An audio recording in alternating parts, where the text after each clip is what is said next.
Hey guys, and welcome to my channel. So today we are going to be doing the sounds for the letters of the alphabet in Greek.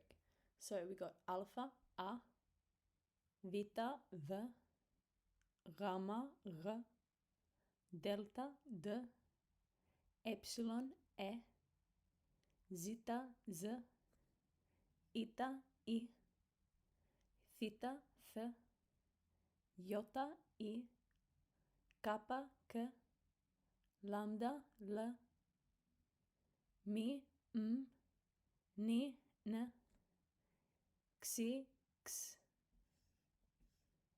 Omicron, O,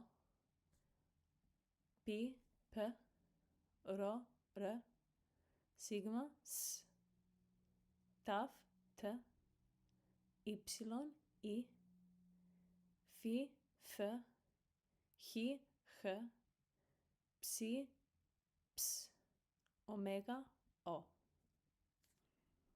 So I recommend you guys listen to this video again.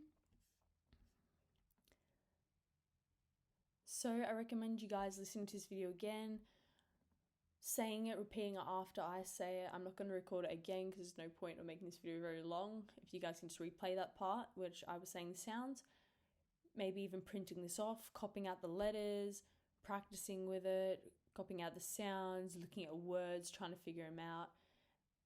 Thank you for listening in. I hope you enjoyed the video. I hope you learned something. Bye.